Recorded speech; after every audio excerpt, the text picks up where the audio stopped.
Should be good to hop into it. All right.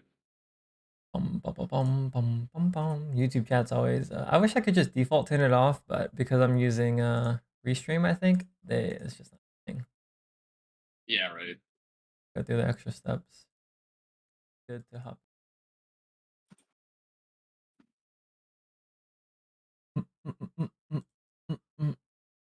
Okay, so people are going to be slowly tuning into the stream, I bet, but we'll kind of just get into it. Looks like tracker's loading a bit slow. What's up, cats?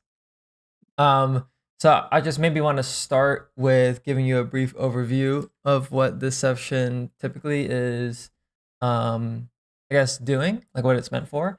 And then maybe after that, when people kind of tune in, we'll give a bit more of an introduction on what the series will be. You can introduce yourself if you'd like. And then we'll go from there. So just to give you a brief overview of what this session normally is, it's the whole reason on why I review two VODs ahead of time is to kind of understand if there's any patterns in our gameplay. So Yep. typically, if you have habits in your gameplay, that will be the main driver on how you're performing in game. So if you're starting in certain spots or if you're playing a certain way in post plans, et cetera, et cetera. We did see those patterns, which is good. It means that they're relatively easy to address.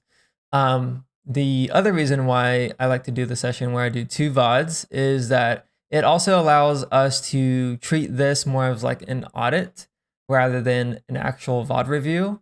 I like to think about this, oddly enough, as not a coaching session. It's more of like a, I don't know, like teacher, student, lecture type of thing where we're kind of just going through stuff rather than coaching. Because the way I view coaching is typically questions, kind of understanding that process, like going back and forth. So this session actually isn't going to be that, at least for the first half or the majority of the first session. But we're just kind of seeing together what our issues could be and also maybe Yep. what we're doing well. Um, 100%. Typically, we start bottom up. So I start with mechs, then I kind of start with the patterns that I saw and maybe where we could start working towards. And then we'll go into the maps themselves and then kind of go into those details. So, yeah. With that out of the way, maybe you can kind of give your introduction to chat as people flow in here, and we'll Yeah, go sure. from there. Well, hey guys, I'm Pixel Alchemist. I'm a Recon Initiator main. I'm currently D3. I was one game off Ascendant 1, and then End of Act games kind of blasted me. But I've mainly played, Soma Fade. I do some Flash Initiator play occasionally. Obviously, I've played some Teo this act as well, but I don't do that nearly as much now. But yeah, I do some flashes on certain maps. Other than that, in my day-to-day life, I'm a musician and a teacher, and I'm just here for the coaching now. Sounds good. So yeah, just so chat knows, our goal with this series, at least the goal that I have for this series, is to get to Immortal. I think that would be super sick if we're able to get Pixel from his current rank of Diamond 2. He did say before he was one game off of Diamond 3 end of the act, or sorry, one game off of Ascendant 1. So any of the act stuff is tough, but you can see his win rate here is really high. So realistically, Pixel's not really a Diamond player. He's likely going to be able to push the boundaries a bit more, and likely, like if he were to plateau, it'd be somewhere in Ascendant. So we're going to try to expedite that process with coaching, make it a bit quicker, and then go from there. Really quickly, thanks for the primes in chat. I see you guys. I appreciate it. Okay, so don't want to waste too much time because honestly, session one typically takes quite a bit of time, and I will be yapping for a little bit. So bear with me. Hop in if you have questions, if you want clarification, by all means. Okay, so one of the main things I saw mechanically is we actually need to develop hit confirmation. So I think you actually have the skill. It's just you're not really utilizing it. When I look at your benchmarks, for example, it's impossible for you to get the scores that you have without understanding aim technique. My internet's loading a little bit slow, but you have like immortal scores on a ton of scenarios. So when I say hit confirmation, just to explain to chat, it's kind of where you like mentally register that your crosshair is close to the target so that you can actually click. Right now, when you face moving targets, in game, a lot of times you're kind of rushing your first shot, or maybe even subsequent shots. We're not actually having that slight pause to read their movement and hit the shot. Now I know you're capable of doing it because it's impossible to get scores like this without that. So I would like for us to kind of maybe re-emphasize that in our training. And you'll see some examples in the game where I'll point that out. In terms of key takeaways for our gameplay stuff, the main thing that we need to develop as a player is adaptability and variety. So right now on your defense, you literally pick 1 or 2 spots and you play there the entire half. So on Sova, on Haven, you play A long every single round, and you might switch it up to play A short 1 round. And then on the Fade Pearl game, you played mid doors every single round, and then maybe switch it to play art 1 or 2 rounds. So typically what that signals to me is that we're much more of a role player, or you have this idea that we have to fill in the map. I want to push us away from that. Instead, we should try to position ourselves based on reads that you have. So if you have a feeling that they might be going on Haven C, or they might be going Haven B, you would actually be there instead of being like, oh, let me do an info dart for A and let my teammates deal with that side of the map. That, to me, is the wrong mentality to approach this game. And given your experience, maybe we should back up a little bit. Pixel has played the majority of his games non-solo queue, so he's a really good player in coordinated play, given his experience in, I believe, Premier and Underpeel. So he very team-oriented, which tend to cause these habits where you will, play for the team and, so on and so forth. So to kind of progress as a player, but also as a solo queue player, we have to change that. So I put here, the takeaways for defense is we should position ourselves based on reads. You could also make plays based on your reads, like if you want to full push a lobby with a teammate, like set up your dart for them, or on Pearl if you want to take A main control with your homies, or set up something and use your util to set up our teammates. This is the major thing we're lacking on defense right now, is just that lack of variety and actually using your util for active play. Right now, you're purely using it for info. On attack, we are currently finding the most success kind of just rushing with the homies. In the 2 games we played that I saw, we rushed C with quite a bit of success. We rushed A with quite a bit of success. And then on Pearl, anytime we hit a bomb site, we were able to get the bomb down most of the time. So thankfully, we aren't getting stalled out too much. So that means that our problem right now isn't actually site hits. It's actually the post plant. And unfortunately, we got the bomb down a ton of times on Haven, but we actually weren't able to convert the post plants all too often. I remember one of the comments you said in the game was, I've never lost a post plant like that before. It's been so long on the Haven C. And you can see just looking at the timeline here, there's 1, 2, 3, 4, 5 post plants that we lost where they diffused. And that's just atypical, right? So we'll talk about how we can maybe change how we currently play the post plant. To give a little bit of a sneak peek though, post plants are pretty dynamic. And sometimes you have to clear flank. Sometimes you have to play on site. Sometimes you have to push to take space. And at the moment, most of your post plants look like clearing flank or falling back rather than taking space or maybe even moving forward to, I don't know, stay on site, whatever the case may be. So we could be a bit more adaptable with post plants, and hopefully after looking at some of your rounds, it becomes a bit more clear. Okay, so that's the general overview. Next, we'll kind of move into the maps itself and kind of just go through the notes on like a round by round basis and kind of just show you what I see. But do you have any questions or comments so far? No, so far, I mean, that's all pretty straightforward. It is certainly atypical that I'm losing a post plant as often as I was on Haven. But what you're saying is, typical. It is very common that I am falling back C long to play shock darts, to play dart, to play like drone stall, anything that I can do there. Normally, there is a bit more variety in what I am doing, but yeah. Okay, no, Yeah. that's fair. That's fair. It's the way that I try to think about the patterns in your games, like every game is going to be a little bit different. Like you might send me a VOD where you're playing really well and you're doing all the things, and then you might send me a VOD where you're, not playing really well and you're not doing any of the things. So ultimately, I'm sure the things we bring up today aren't going to be new concepts. They're realistically going to be more reminders. And in your case, you're obviously climbing. So I think that You have me. That is good for you. you kind of already have an idea of what works. It's going to Yeah. be more so of like solidifying that as a playstyle and understanding what gives you the most, I guess, bang for your buck in ranked games. So 100%. Yep. let's kind of hop into it here. So let's start with Haven because that was the first spot I looked at. I believe it was the more outdated game, I guess. Okay, so one thing that we do well is we tend to calm a lot. I would kind of rate our comms as like a high ascendant, maybe even a mortal player. We calm most of our stuff. We have we're very vocal in the pre-rounds. I'm actually going to move really quickly our cameras on the overlay. 1 second, just so we can see our handsome protagonist in the game. And that will cover these comments, but you don't have to worry about those comments, chat. Okay, so Up to about here, sorry, that's a little bit loud for me. then I'll throw it. So pistol round, straight up just rushing C. You know, we have good util. I like it. We got the lineups. You don't lack prep at all. That's what I notice is you go into a map knowing what you're gonna generally be doing with your agent, and you have the lineups to back it up. So that's good. I will make a quick comment. Is I feel like this lineup here is a great lineup. It just takes you slightly out of the action. Given that your problem currently actually isn't taking the site, don't take this and feel like you have to change it right away.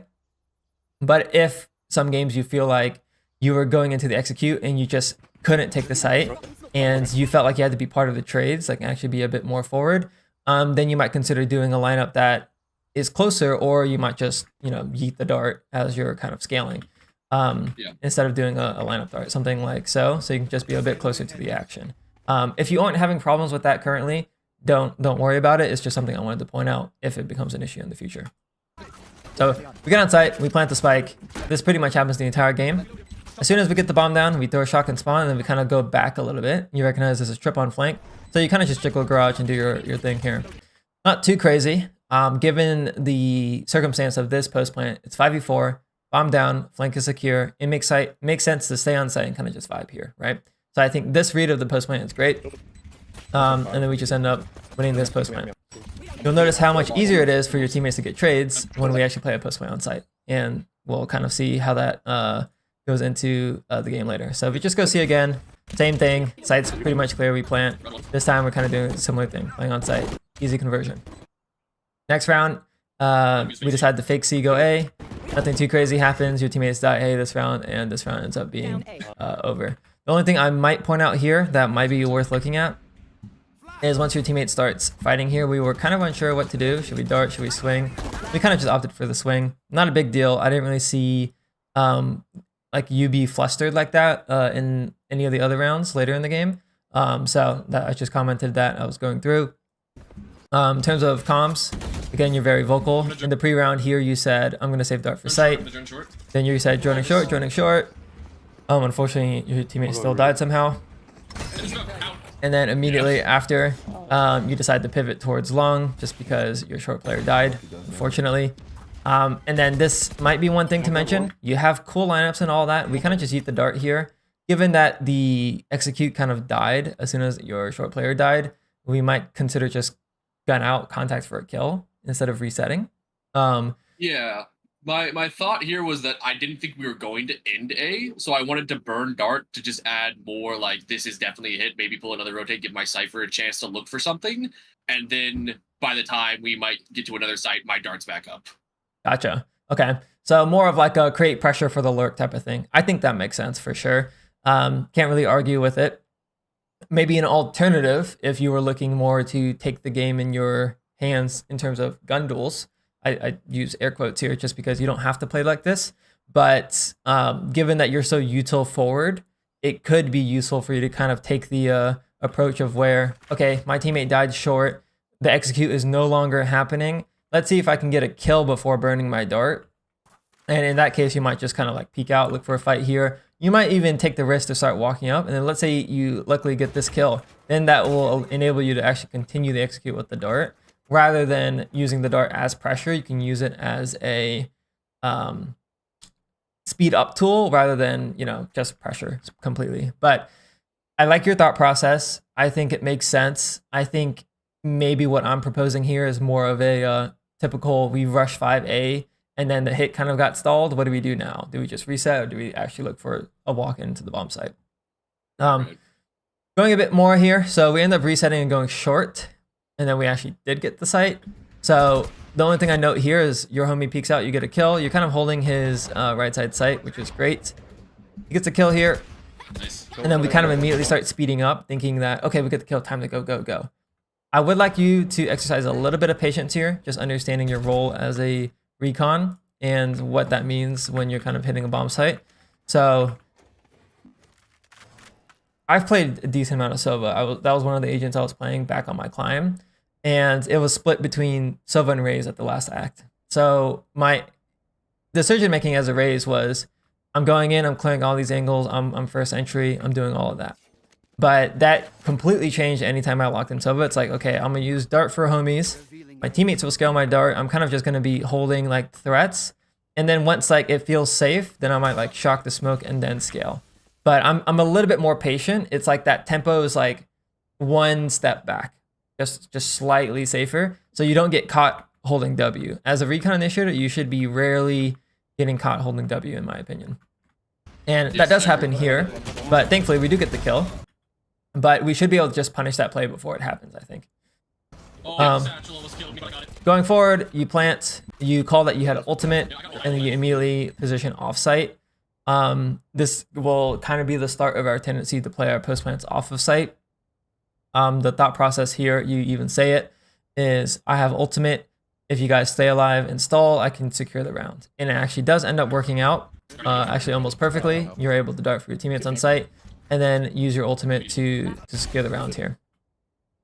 I am going to say that despite it working, I personally think that it's the wrong play for a few reasons. One, flank isn't secure, so your decision to go clear flank then makes sense, but the problem is we're low HP. So venturing off the clear flank when you're 30 HP is kind of a tall task. The second thing is, in my opinion, I feel like using Sova ult to secure post plant in terms of timer isn't actually that good. It's not as hardcore delay as like a Brim ult or like a Brim Molly plus ult. To me, Sova ult kind of just buys you maybe a couple seconds, which you might have been better off just using it for the anti-flood. So let's say, for example, you did kind of want to clear your flank, but you weren't married to the idea of using your ult for post, in which case, if they start coming out spawn, you could dart here and then start ulting for the flood here and actually play for the site hold via kills. The post plant. And I'm not saying this is the better play by any means, but I kind of want you to get into the idea of playing post plants for kills rather than for time. Because currently that's how you're playing your post plant, at least on Haven. It's like we go back C long, we play for time, and then for A, now we're backing up. And of course you had ult here. The A bomb site in particular, I'm going on a little tangent here. It's very typical for the post plant on A site to be played for kills because you have the crossfires here, you have this hell position that's great, and then you have like these short position that you kind of fight the choke points. Whereas on a bomb site like C, it might make more sense generally to play a bit more offsite because this lane is pretty long and you can get decent spam, especially if it's planted here. So yeah, and it's very typical for me to play like hell or play the graffiti angle with that cross. I don't think I have that in this spot because we don't get like the A post plant as often. Right. Yeah, we're C pretty frequently. Yeah. Okay, so next round on C, we switch up the dart.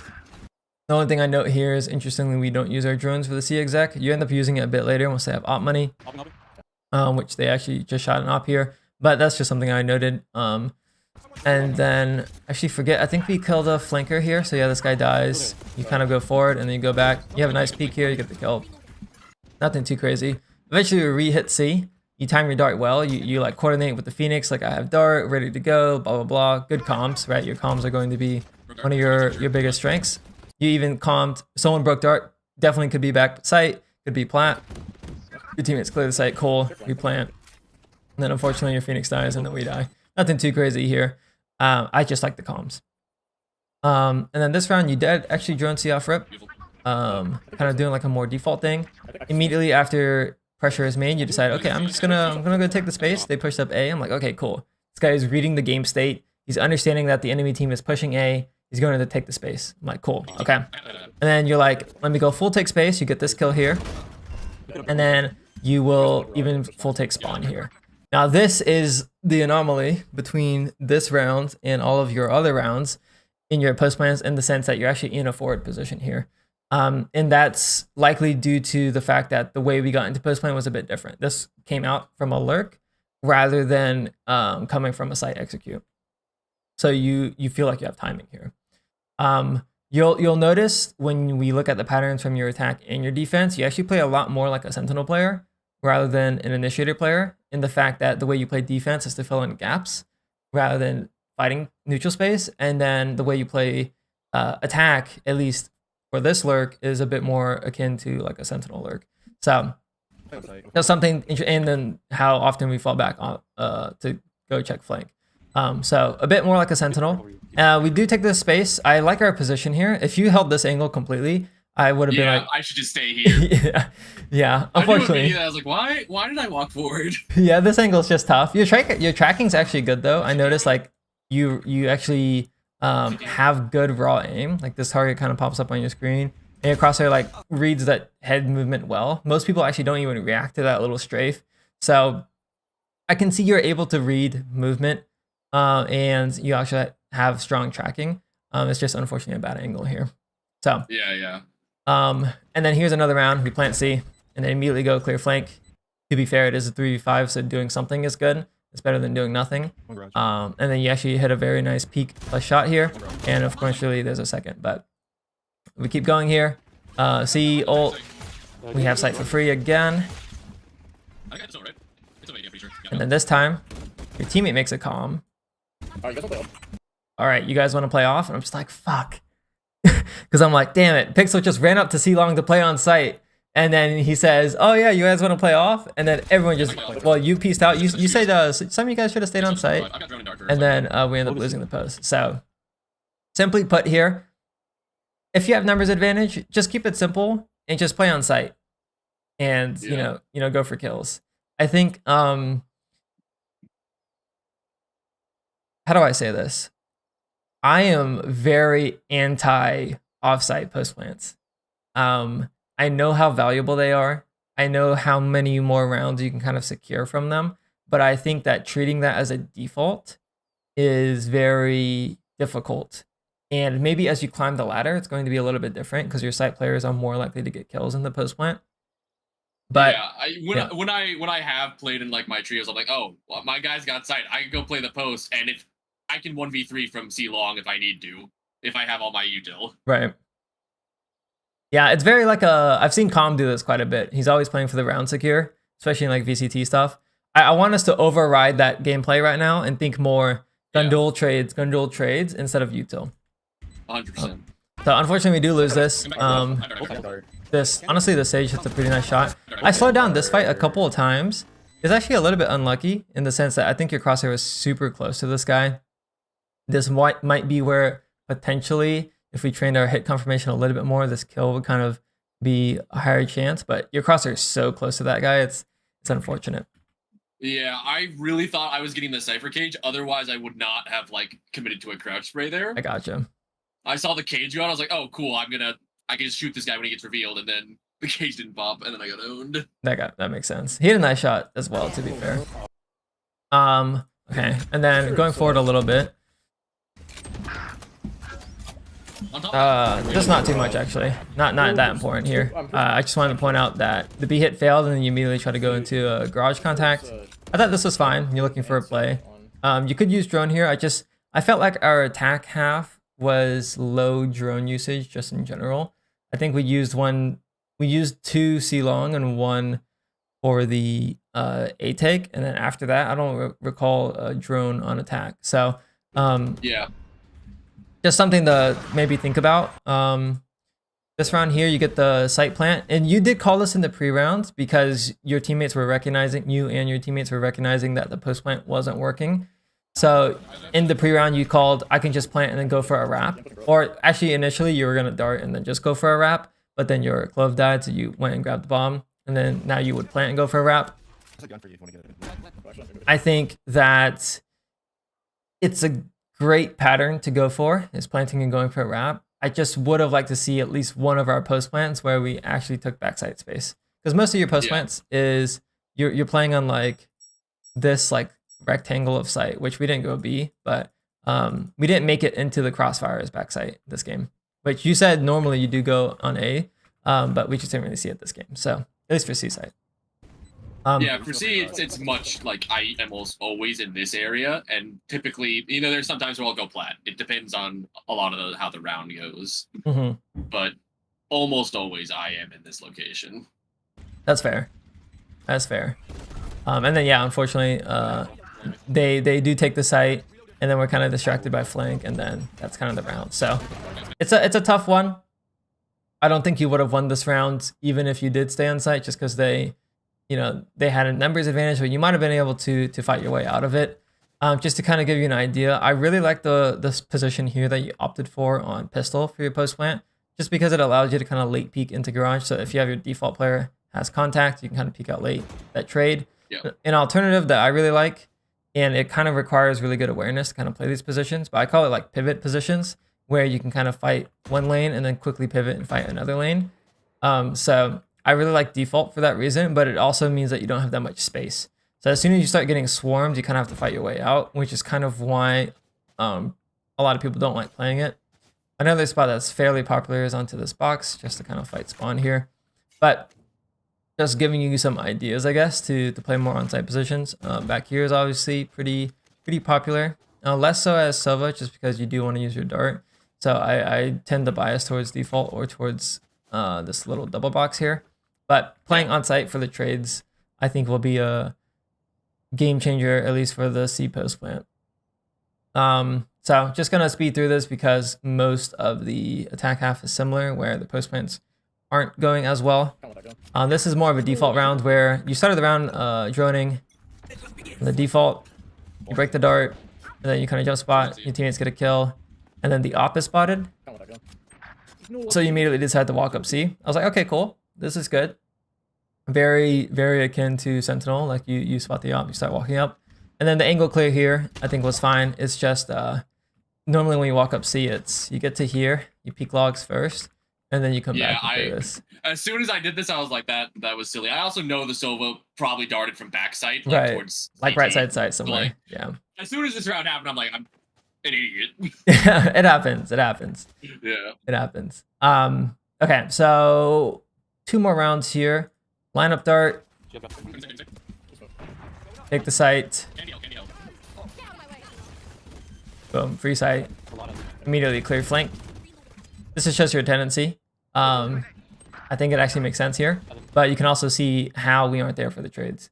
So yeah, it's unfortunate because this game we have been getting flanked a lot, so there's a lot of mental energy being placed on the flank, but it also means that we aren't there for the site hold either, and you kind of have to pick your battles. Is it more important to hold down the site, or is it more important to clear flank? And that's kind of a argument you have to kind of make for yourself. But kind of summarizing attack here, lineup darts most of the time takes us slightly out of the execute. It worked this game because the enemy team wasn't playing for the site hold most of the time. This won't be an issue yet, but if you do find that it's an issue, you might start converting more to on the fly darts so you can be closer. Post plants were almost always passive in terms of positioning, so we saw you kind of fall back pretty frequently to the clear flank. I think that unfortunately meant that they were able to flat out spawn a bit quicker and we weren't there for the fights. And then drone usage was oddly low, which I don't really know exactly how that would play into this game. Maybe, I guess, if you had the drone in post plant, you could be using it to stall, kind of like figure out how they're coming out here, or if you're doing on A as well, that could be useful, I guess. But more typically, at least with Sky, you would use your drone as the smoke is fading to go and take garage control. But I do find the Sova drone to be a bit too slow for stuff like this. But that's something you could try as well. Hopping over to defense, maybe I'll start with the summary this time. Played A every single round. Started the game by fast rotating and going orb. Adapted to take the A orb and push up. You got a lot of value from it this game. And then you're pretty willing to make solo pushes. I would like to see that happen elsewhere on the map. Unfortunately, we actually didn't get any of those solo plays on Pearl. And I think that's where you'll see the big difference when you compare the two halves. And you did say privately when you sent me the VOD that you were a bit more dizzy on defense, so it's valid. It's just You'll see the differences for sure. Yeah. Okay. So, pistol, shock dart, nothing, fast rotate. I quite like this playstyle. We can ignore the orb, just because you're prioritizing the rotate. We made it onto sight in time. You're holding the dart just in case they flash through or start running through. Doesn't happen, so you peek through. And then this is where we can kind of see good tracking technique again on this little kill here. Really good kill. And eventually we go back to A. Good awareness that you have a cam C, trip C, no reason to go C. And then you also canceled the B hit. So you hold for the A push, you don't go onto site here. You could argue this is the better play. I would argue it is the smarter play just because they could have that lurk. I wouldn't actually hold the CT push. I find that is very, very rare for someone to lurk into A and then walk all the way into CT. So I let my teammates deal with that shit. I just go heaven early if I have timing to see if I can try to punish one of those lurkers. Yeah, that is a very frequent thing that I do as well. I think my Raze said something about holding passive, and I was like, okay. Yeah. Which is fair. Like you develop that skill, I think, from playing team play. Your teammate makes a comment, you listen to it. It's a good habit. I tend to value my own opinion a bit more than my teammates. So even if they make a call and I disagree with it, it's kind of a bad trait that I have in team play, but I tend to ignore the comms. So that's kind of where my bias is. But just in the future, if you have the A rotate, I would advise you to kind of ignore that spawn. Just let your teammates deal with it and then actually try to get into the A long angle, which I don't like this line unless you have an op. So I prefer this line here if I'm using like a rifle or a pistol. Yep. And I go here all the time. It's great. Yep. So we end up winning this round regardless. But yeah, we just pop off here. Nothing too crazy. Okay, so somehow we scrolled all the way up here. So nice tracking. Okay, so next round, again, you rotate instead of grabbing the orb. I think it's fine. You could argue grabbing the orb early is better. I would argue just because it's round 2, as in you have better guns and they don't, you probably would just greed the orb because your teammates don't need your fast rotate. That is true, yeah. I definitely could take orb there. We go into the retake here, good dart. It's also well timed with your garage players coming out. So I don't know if that just happened to be the timing, but it ended up working out well for us. So I put it as a note here that it was good awareness. But yeah, we get the dart. Your teammates get to play off of it, and then obviously you get to play off your own dart. So in the future, if that was intentional or not, just make sure that you continue timing your darts well for the retake when your teammates are ready to come out the lane. Yep, of course. I always have some amount of minimap awareness before I'm darting. Good. Where's this one? Okay, so here's where I think we could play more like an idiot. Okay, so your shock dart did fucking 200 damage after this round, but you saw the smoke and you immediately knifed out and you ran all the way to backside to play jump spot. Okay, now I don't exactly know how other Sovas play this. I've seen a few variations. Honestly, there's like a lot of Sova players that play like idiots. There's a lot of Sova players that play overly passive. So you kind of have to find that middle ground for yourself. But generally, I try to push players more in the realm of taking more gun duels. So the way I would advise you to kind of play this is early shock and then actually look for a quick fight here. Maybe you would shock dart again. And then if you wanted to and they were playing slow, you could look for a quick fight there. And then you can like play for, you know, this, or you could back up around here because you had short control. So you could play long towards here. And then if you get that mid-site smoke or they start coming up long, you can just play from here. I guess my point being is I don't think you had to necessarily give up all of this long space immediately after you saw that smoke. I think maybe you could have, you know, sprinkled in some shots or at least sprinkled in another shock so that they actually don't W key all the way up long. They actually respect you a little bit more. Which obviously delays a bit longer and you might be able to get a kill. Is it more risky? Yes. There is a chance you could overswing and die. Is it worth it? I don't know. But I generally want you to kind of think more in that direction because if they start doing like fakes or they start defaulting and you give it that space right away, it's going to be kind of a pain in the ass to re-clear the space rather than, let's say like you shock darted, you didn't actually hear anything or see anything after you jiggled. And then now you're a little bit easier to just re-clear and be like, guys, it's a fake. Whereas if you see that smoke and you're shocking, you just fall back, then we actually don't know if it's a fake or a commit. It's kind of just like, you know, in the air a little bit. So yeah. Higher risk, but potentially higher reward there. It does end up working out well for you though. just because I believe we stall the hit. I want to say your Raze gets like a spam kill or something. He gets that kill, and then he'll get this kill on long as well. Yeah, so it ends up working out. They didn't fake. It kind of just was like a weird stalled hit. And then you dart, and then your Cypher repushes, and then now we actually have a rotate. So it works out great. The thing to note is actually none of those kills were our kills. Yeah. That might be a pattern that you'll see in your gameplay is our kill count might be a bit low because you're playing a lot more for info in util rather than actually setting yourself up for duels. And to be honest, that's a very hard battle for initiators. I mean, when I first kind of came back into the game and I was playing initiator again, I was just util bot, and like I had so many single digit kills, it was insane. As you kind of play the game a bit more, you kind of understand that your util is actually not getting that impact as you would like. At least for me, that's kind of what I self-reflected on. It's like I'm using this util for my homie, but it's not actually working. Or I'm using this util and it's just kind of getting wasted. Or, you know, it's just that. So the amount of times where it's like, I'm like, I scanned 3. How did nobody die? And I just got to go do it myself. Right. Yeah. It's a tough balance. I just want to empathize with that. But that is the direction that you have to lean on if you want to climb the ladder, unless you're playing in coordinated. So really make sure you could try to emphasize gun duels a bit more. Next round, this time, like for the rest of this game, you pretty much just do the info dart and grab the orb. I had a question for you because I'm actually not familiar the benefits of this dart. I don't even know that they're the dart, but the dart lands up there versus this one. Like, is there a reason why this one versus this one is thrown?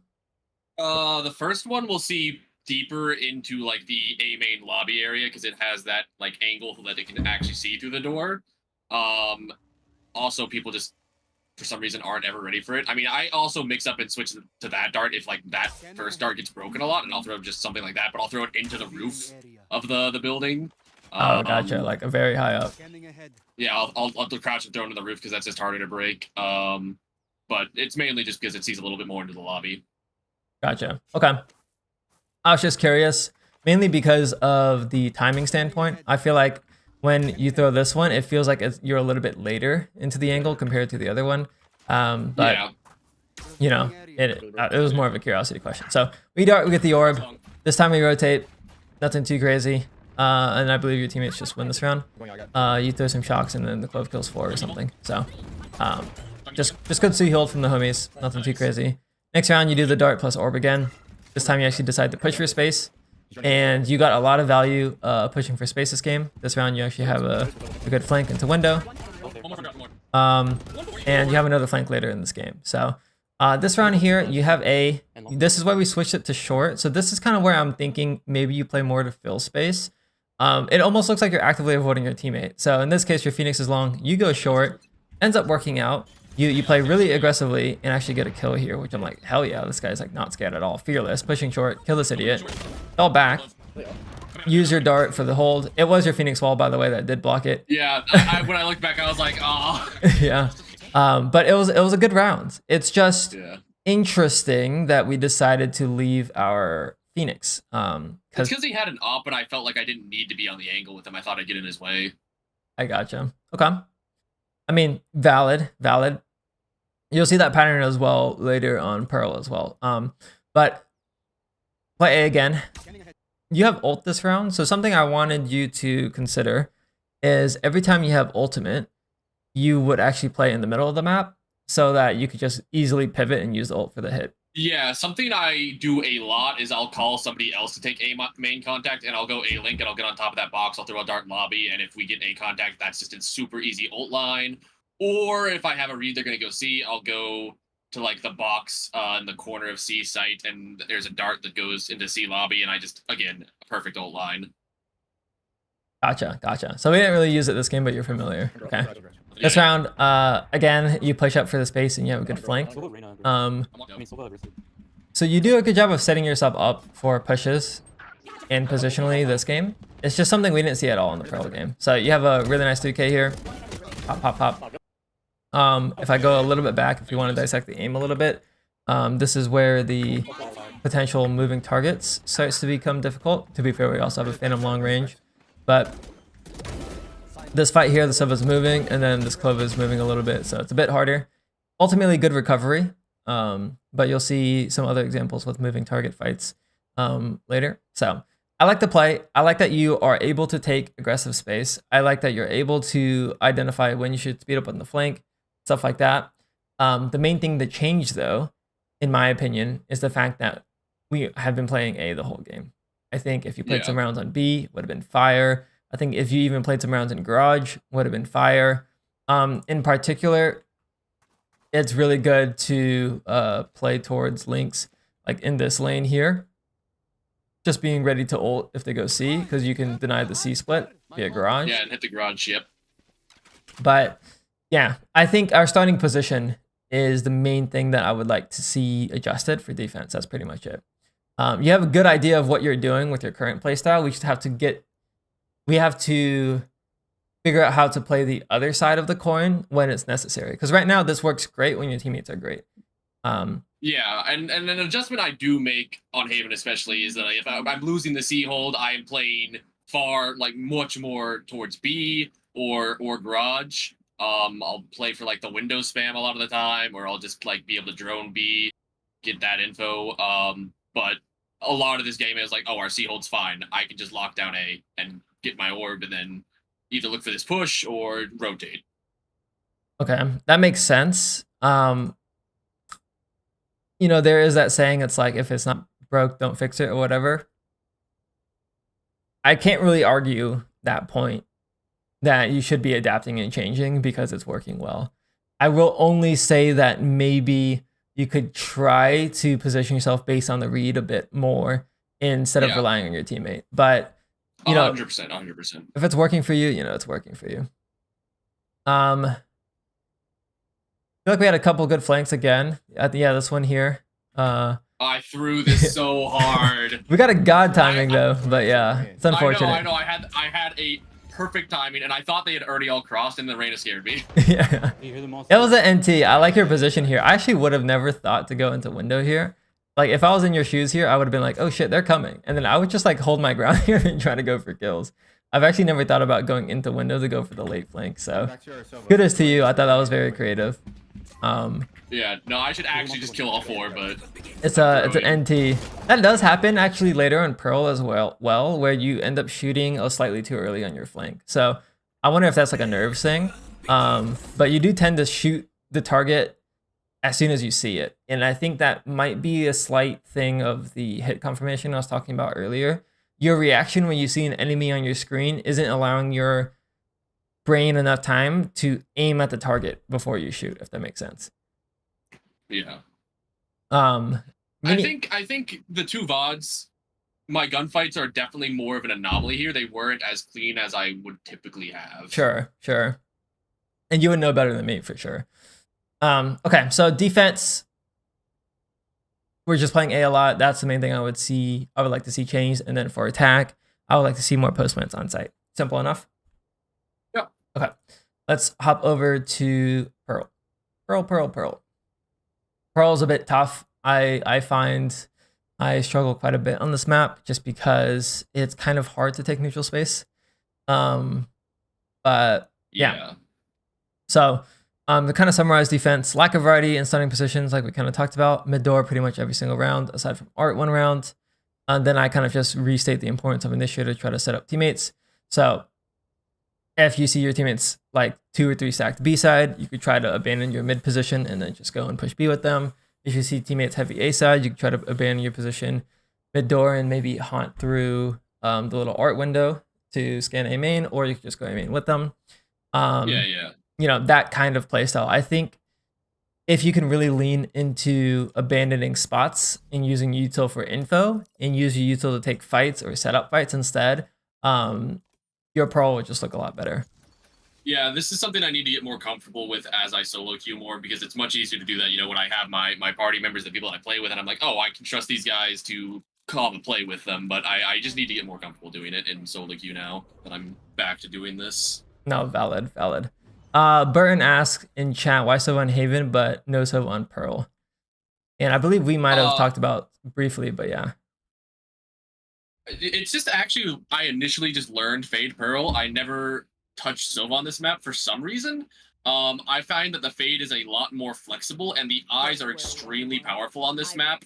The recons are good, but not to the degree that the eyes are, just because of the verticality and how open. Like there's so many rooftops on this map that the Fade eye gets so much value.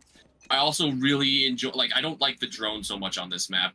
I feel like the dogs work far better for a lot of space taking. Like Pretty much you everywhere. can't really, yeah, you can't really take like a fast B long with the drone, right? Like, but you can dog down to that pillar and see the cubby, and that's so much faster. So for a lot of pacing reasons, I prefer the Fade. I think if I were playing Sova, I would have to slow people down frequently, and that doesn't. Oh, it's not always conducive to like a ranked environment. So No, I that's find valid. the Fade allows me to be flexible enough for multiple types of teams. That's valid. I also quite like the C's on Fade compared to the Sova. I feel like Yeah, very often you can actually get a decently timed C's on their rush, and it kind of just stalls the hit completely. So 100%. Yeah. I do find, ironically, despite Fade's util making more sense on paper, I found it personally way harder to get value on Fade than Sova, and I don't know why. Like it actually just doesn't make any sense. But it, it's just one of those things. Yeah. But yeah, you do have a ton of lineups, and we saw some lack of confirmation for a hit or hit confirmation for our fights, and then on attack, we talked about a bit earlier. A lot of success going with the team, and then the post plans were just not as clear. So it's going to be pretty much the same thing that we saw in Haven. We're just going to be seeing it on a different map. And then unfortunately, we didn't really see as much success pushing up and flanking as we did on Haven. And that might just be in part to, in my opinion, I think flanking on Pearl is just fucking hard. The map, like, it's very big, which means that flanking takes a while. And then also, there's a lot of like nooks and crannies. Like if you push out mid, this guy could be hitting and hiding in that corner or this corner, and then if you get to here, there could be a guy in spot. It's just like awkward to flank on this map compared to Haven, I think. So it makes sense why it didn't really work out, but you will see, I think, that being the main reason why we aren't getting value, despite us playing a very similar way on Haven compared to Pearl. So let's kind of hop into it. So you start passive connector, they go B, you throw the hunt, we rotate in, we actually get a scan on Clove, and then this guy's in. And unfortunately, we don't really win that fight. Kind of spamming our bullets there. You kind of saw him on the edge of the smoke. So the only thing I wanted to mention here, and you actually did have a variation that I was going to ask if I didn't see it, is if you had a haunt lineup that you could throw, whoops, I pressed it early, that you could throw from here so that you could actually fight with it. And the answer is yes. You did have one here. I might be able to just copy it because I saw you do it from here. Nope. It's really awkward. It's a shift walk throw. Oh. Okay, yeah, I don't fucking know it, but pretend like I know it, and you throw it from here, and it worked. That's kind of where I would have preferred to see the haunt. The haunt that you're doing from up here, let's kind of understand this use case a little bit. And if we were in the standard coaching call, like session 2, 3, or 4, I would ask you the question, but just for time purposes here, the way I see this haunt is you really should only throw this haunt if you're looking for info in the mid round, or if you're trying to set up your teammates that are already fighting aggressively. So you have a teammate here, or maybe you have a player here that wants to peek. That's, to me, the only use case of this haunt. In this case here, we throw the haunt and your player is actually in link. So this haunt actually isn't for the site hold, it's for that B long fight here. So if I draw a rectangle, this is what that haunt's for. We need a haunt that's for like this shit here. Yeah, 100%. I didn't expect my Clove to fall back as far as they did on the site hold, but it makes sense as they were the only anchor. Adding to that, that's the tendency that we have in terms of maybe that team play, is like you're very used to using your haunt or your recon for your teammate. I want you to erase that dot completely. I might be able to find an example really quickly. When I looked at, I should be clear, I didn't really understand the whole save the dart for yourself thing. I just thought about it in theory, but I hadn't really seen it used that well in practice. But when I was reviewing Nature play Sova on Pearl, he was very, very good at saving his dart for the site hit. And I'm just gonna mute. This is just me going through the VOD and the pro view. I want to see. So this is Nature here.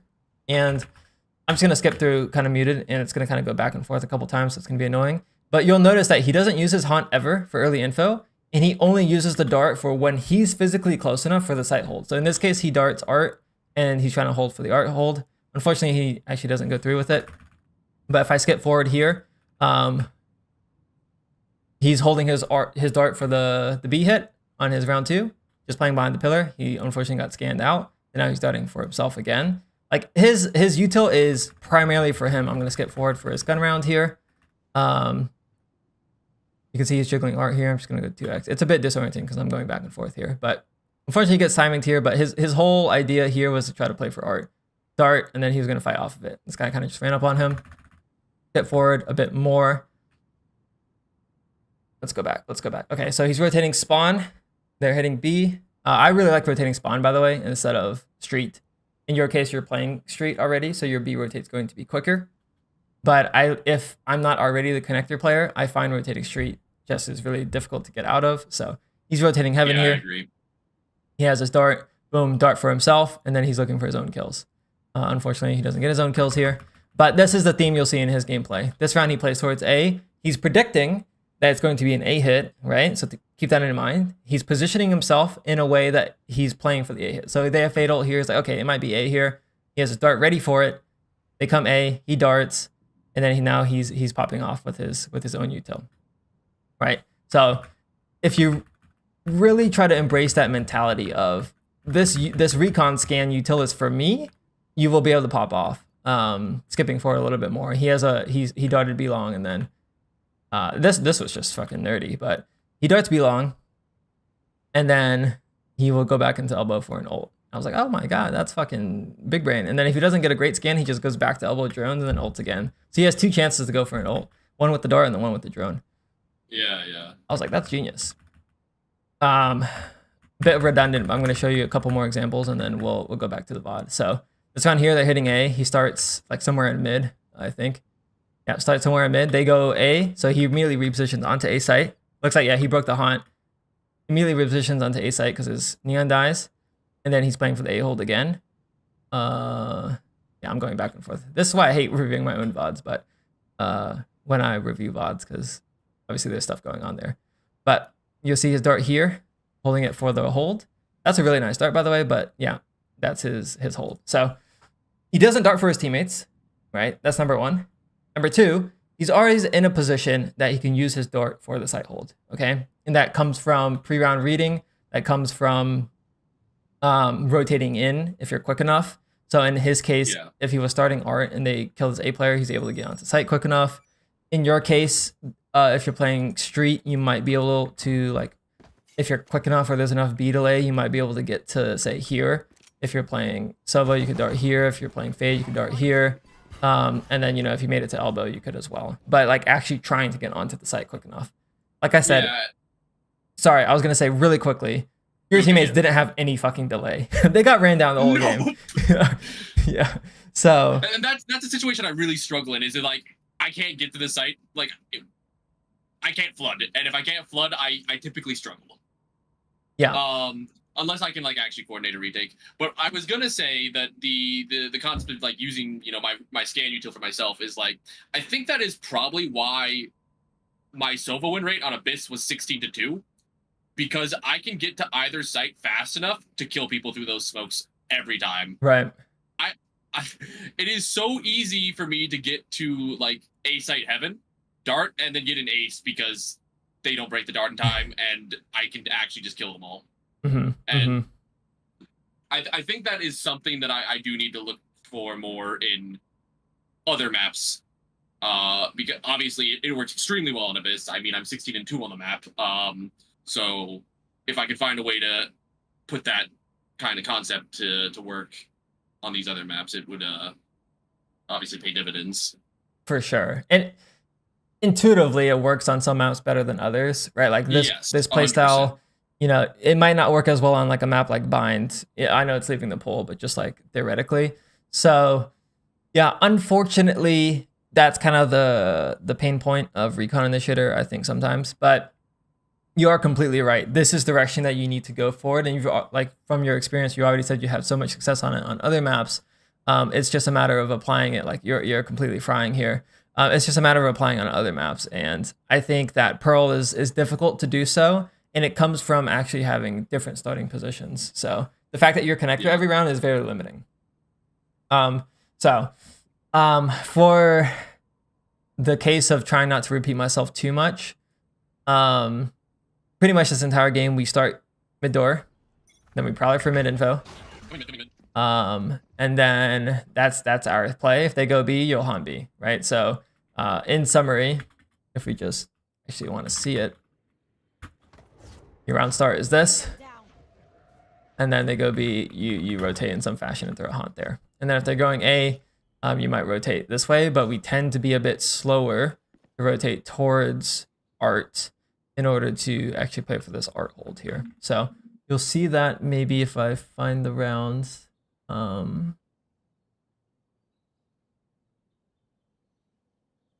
Here, yeah, here's one. We start the round, we Prowler, let me go back. Sometimes the arrow keys don't work.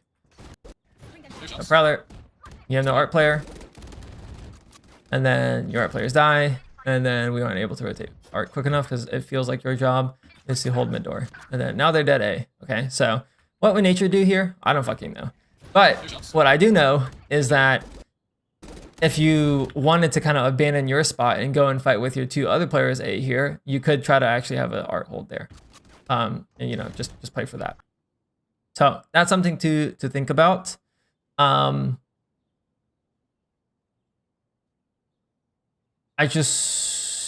me kind of recap. So we're playing mid door, we're prowling, we're hunting on the rotate. We need to change our starting position. Okay, so how can we do that? We have to look at the mini map and figure out our spot. Okay, so I'm gonna kind of look for some mini map spots here. Okay, so maybe in this case here, if you wanted to, you could, I don't know, maybe double art for your, like with your Reyna and set him up for the kill. You might even calm to your Reyna, hey, you could peek out art with my Prowler. If you wanted to set up your Jet for A main, you could throw the eye for him. You could even, if you wanted to stay mid door, you could just like not Prowler and take the fight yourself. And I think this is kind of a foreign concept for Initiator players, myself included, but like not even Prowling and just like walking up and taking this fight. And if you die, you die. It is what it is. But one of the Sova Pearl games that I reviewed was from Poppin. He started the round art and he just fucking jumped up these stairs and then he just fought this guy art.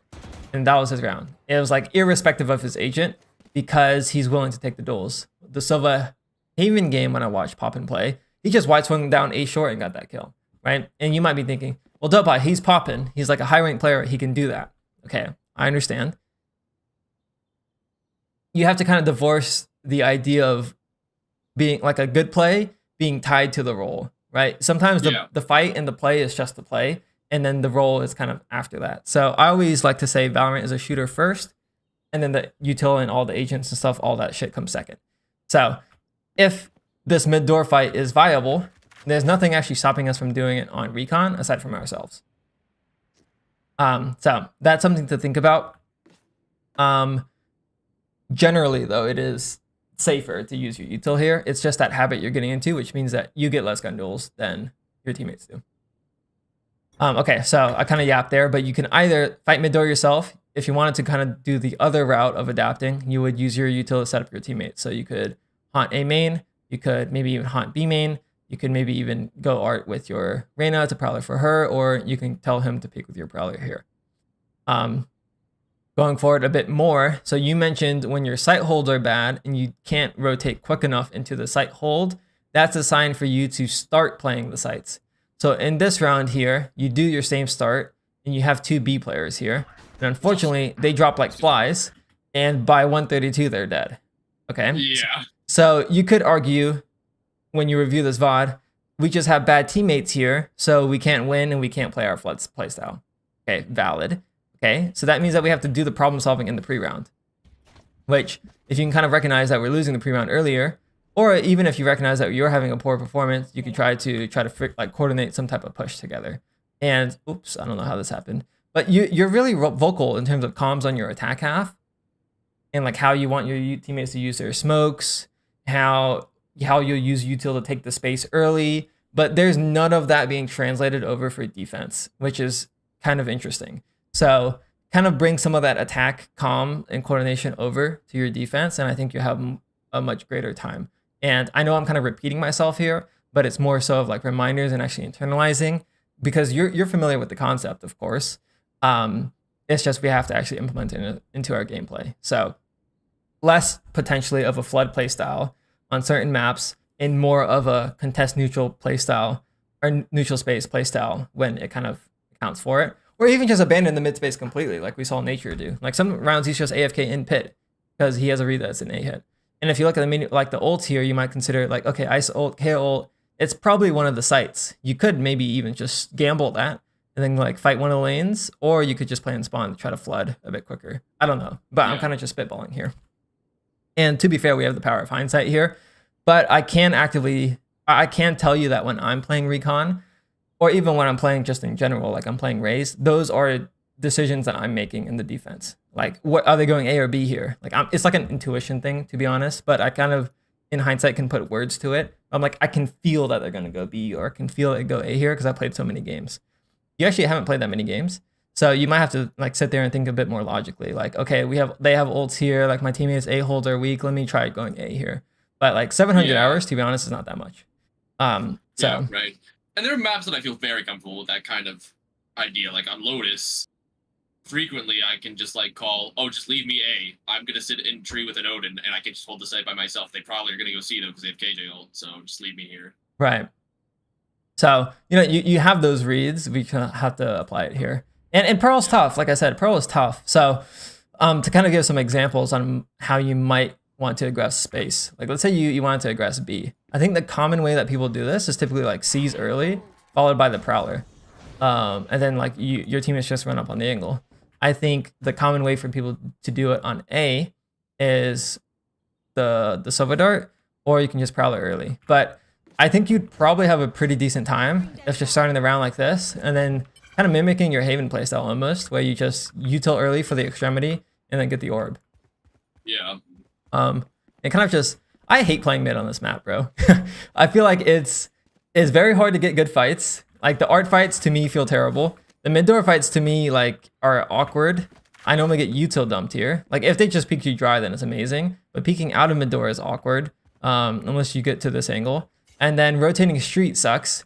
And then I don't like rotating and flooding from art onto site. So it's just like mid is fucking like, keep me out of here. So a lot of the times I'll find myself rotating into sewers. So if they go A, then I have a better rotate line here. Or if they go B, I can actually go Heaven or CT from here. Because mid is just like a death trap to me. So that is also something to consider. Yeah. But yeah, I can kind of yap and just say the same things for the rest of the game. But I wanted to kind of highlight a couple of those patterns that we're seeing just one more time. And then I also wanted to show maybe one of those gunfights. So here's a really good round to kind of highlight this pattern. We start mid door, we Prowler for info. They go B. We rotate in time. We throw the haunt. Unfortunately, the haunt's the info haunt and not the fight haunt, so it gets broken. Your teammates die. You're here on the site. And then this is where, if I slow it down a little bit, this is where we're doing that super quick flick without hit confirmation. Again, your aim trainer scores are good enough that you understand this concept, so I'm more so explaining this for chat. When a target moves, you want to give yourself a half second, quarter second to actually read the target's movement and then actually aim onto the target. So often this is like used with Clove ult when they're like jumping around and then like popping the ult, and then you're like timing your shot when they like finish their ult. In this case, the pattern is jet updraft. So you let the jet updraft and then you try to actually aim on the way down. So you see them go up and you're trying to predict, or not predict, but like they start dropping on one direction, and then you try to time your shot here. In this case, we don't do that because we don't have hit confirmation. But I know you know how to do it. Otherwise, it'd be impossible if you get the scores. So that's just what I'm pointing out here. This was super sloppy. Just super quick, like we're going for the insta flick here. I mean, it looks nice when you hit it. That's how King shoots. Typically, you can go for insta flicks when you have low sensitivity, just because the margin of error is higher on lower sense because it's easier to use. So like typically players you'll see on low sense don't actually have good aim technique. They just insta flick everything. Demon 1, King, Chi-Chu, Oxy, the list goes on and on for all the low sense players. They typically actually don't have good hit confirmation, micro adjustments, all of that. They just brute force. And it works for them because lower sense is easier. But that was a good round to highlight because we did the Prowler mid door, we rotated into B, and then it also highlighted the fact that our Prowler might have not gotten that much value, our Haunt didn't get that much value, and then our hit confirmation, I guess, technique was highlighted there. So that's like a standard round for us on Pearl, highlighting all of our weaknesses, or I guess our patterns, really. Okay, so rest of the game, you switch to go art one round, then you start mid door this round, and then mid door this round, and then that's pretty much our thing there. Okay, so for attack, I just really wanted to quickly show that the post plants are crazy. Okay, so in this time we plant and immediately go clear flank, similar to your Haven.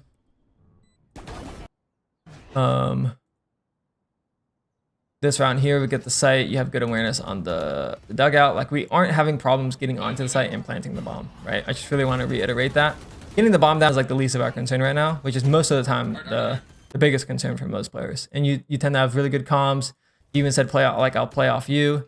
Like, you're typically doing well here. This is actually a good example of a post plant where you identified your teammate here. Yeah.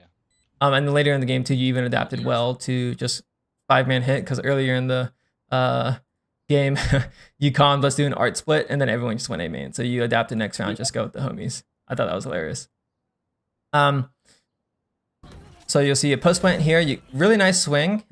Just a common pattern that you might see against Neons, Phoenix Ult, or Clovolt is, if you're aware of it, you can just seize them. So you got that kill, you hear the ult, just pull out your seize, and then you can just seize and then tuck. You're chilling. But I wanted to highlight the post plant a bit more. So here's a really good one. Okay, we get the site. We already know we get the site easily because we're the goats. Okay, cool. We have site. Boom, boom, boom. Before you plant here, it's really important that you recognize the space that you would take here would be art. Okay, so you're familiar with the concept, I think, but just for the sake of thoroughness, let's talk about the A bomb site for 1 second. Okay, so we generally only have 2 smokes because everyone only plays, like, there's no brimstones really. So you either do these 2 smokes, which means that in the post plants you're going to take dugout, or in this case your Clove is doing these 2 smokes, which means that we should be taking art for the post plant. And in this example, since art isn't smoked, sometimes you'll take art even if the smoke is there and people push through it. But in this example, it's the backside smoke, so it's very obvious to me that this space is open, which means that we need it. We need to take it before the bomb is down or as we're planting. So as you're running up here, I would simply just throw a Prowler for my homies here, and then I could try to plant for art. And then after the bomb is down, hopefully they're not running out spawn yet. And then I might like reposition into art and then just play the post from art. Yeah. Okay. So that's one timing you could have got, is recognize that art is the open spot as you're executing now. And then the second timing will be after you plant. Right here. Okay. So as soon as you plant, you're like, okay, cool. Love art. You called the comm. You're kind of just staring at your teammate here. I would just abandon this spot completely and just walk forward. Walk forward to go for the trade. If you wanted to play like a bit more repositionally, you could just Prowler art as you fall back main. Given our previous conversation on Haven, I would advise you not to do that. I'd rather just see you fight for space, because so far we've been unable to take space in the post plant, aside from the 1 lurk round you had on Haven. So I just want to see it a bit more. And I would say that this week, if you overheat and die for stuff like that, I count that as points, like positive points towards where we're trying to go, even if you're losing, right? So even if that throws around, but you're pushing for space in the post plant, that to me is a thumbs up. But yeah, you see here, we're kind of just jiggling, and then homie dies. If we were potentially pushing up or prowlering, you might have been in a better spot for a trade, or maybe he would have just won the fight. And then after that fight, you're like, oh yeah, I'm gonna kill this guy. And then he just fucking pre-fires us. Nice shot by him. But hopefully you can see that we aren't active enough in the post plant. And unfortunately, I think it's because post plants are just so dynamic every single time. Sometimes you have to take space. Sometimes it's better to total on site. Sometimes it's better to clear flank. And I can really only give you guidelines, so you can kind of make that decision yourself. But here the guideline would be, the art smoke isn't there, your teammate is there, we smoked out, dug out. Generally, you want space in the post plant. Every bomb site's a bit different as well. I know bind is already gone, but it's common for people to take elbow space on the B post plant, and that would kind of be how you do it. Another map that you might consider taking space for would be Fracture, where you take sand space on the A bomb site. Or some people would even take the arcade space if they went heavy B main. Lotus is another one where you take breakable space in the post plant, that little spot. Sometimes people even take heaven or drop for the A site, or even CT for C. So, those patterns exist. Some bomb sites is just impossible to take space. Like if you go Pearl B, you're not gonna really take street or CT unless you have like a really good timing, or you've killed those players, or something of that nature. So it's a bit more rare of a pattern. But for the A bomb site in particular, it just happens automatically when you see it. It's like people either take dugout or they either take art. It's just like one of the two. And if you all fall back main or you just sit on site, you generally lose the post. Okay, enough yapping. I think you get the point. We can see some nice 2 kills to end the review. We actually have hit confirmation on this one.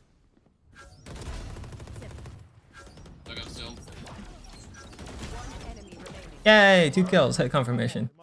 So, and then we win this game. For this round, yeah. Okay, so that's pretty much the review. I think it's clear on what we should work on. Defense, changing our positions, trying to position yourself based on reads, like just adaptability, variety. That's also true for your attack half. And generally, it's going to be falling in the post plants here. Going back to the mechanics things, we've showed a few examples of maybe lack of hit confirmation and click timing. So if you wanted to go the aim training route, I was kind of just pulling up the benchmarks and what I remembered as scenarios that were good for hit confirmation. Angle shot came to mind. I also added Cine click, which isn't part of the benchmarks, but it's part of the ramp routine.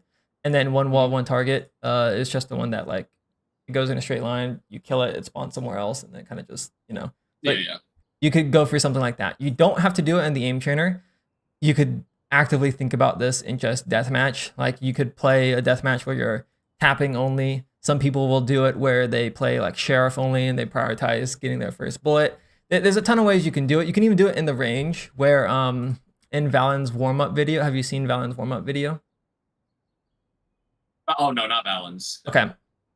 This could be if you prefer the in-game stuff, because I know you've been saying that in our initial session you said something about you played aim trainers before, you're willing to do them, but you've been doing more death matches recently. So you could do something where you train the moving targets in the range. Valen's warm-up, he talks about it here, where he's just trying to read movements and stuff like that. And here, that could be something you do instead. You have a ton of options in how you want to address this. I personally don't have a preference on which one you prefer.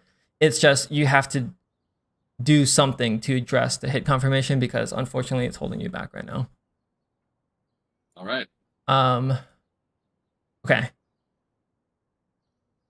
Questions, comments, concerns? For this first session, I don't think I have anything. Everything was super straightforward, and I have a very good idea of what I need to look for going forward. Okay. That's good. I will then kind of just leave it off that. There's not really much I have to add here.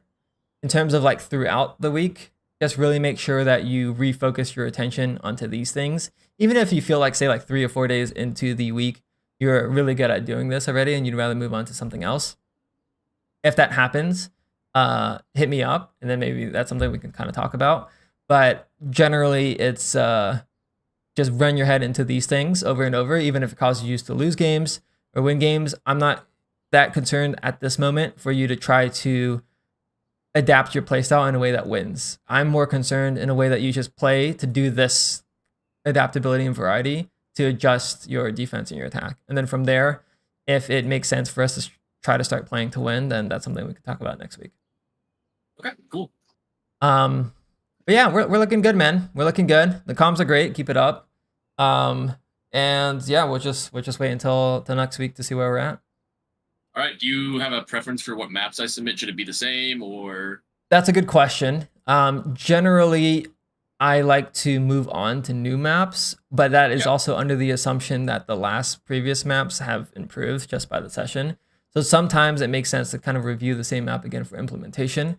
In your case, I think the concepts are a bit more broad, that we could probably see those patterns applied on any map. So I'd be okay with it being any map, given that there's 2 new maps coming back into the pool. If you feel uncomfortable on, say, Icebox or Ascent coming back and you'd rather review those, then we can definitely do so. So the TLDR is, I think it's kind of up to you and what games you get for this week. Okay, sure, yeah. Cool. Any questions, comments, concerns, or anything you want to say to me or to chat before we hop out of here? No, I mean, I think everything we're good on everything. That was great. Thanks. No, of course. Good luck on the week. Chat, cheer Pixel on. We gotta get him to Immortal. It's a stretch goal, I think, but stretch goals are a bit exciting, so we'll do our best here. 100%. All right, man. I'm gonna hop out of here and wrap this up with the stream. But great conversation. Thanks for your time, and good luck on your games this week. Yep, thank you. You take care, man. You as well. Peace, peace. Bye. Okay. Let's see here. I forgot to end the stream together. I just closed it. He got it. Cool. All right, chat. Hopefully you guys enjoyed the review. Obviously, I wasn't reading chat too much, but I'm gonna hop off and prepare for some stuff later. But yeah, that was a session with Pixel. It's a stretch goal to get him to Immortal, but I think it'll be exciting. Realistically, given his win rate here and his comms and his util, he probably won't get stuck in Ascendant, or I mean Diamond. He likely will be Ascendant player, so most of our work is going to be pushing for Immortal. All right, guys, you take care, and I will see you guys next time. Peace, peace. Next Monday for the stream with Path.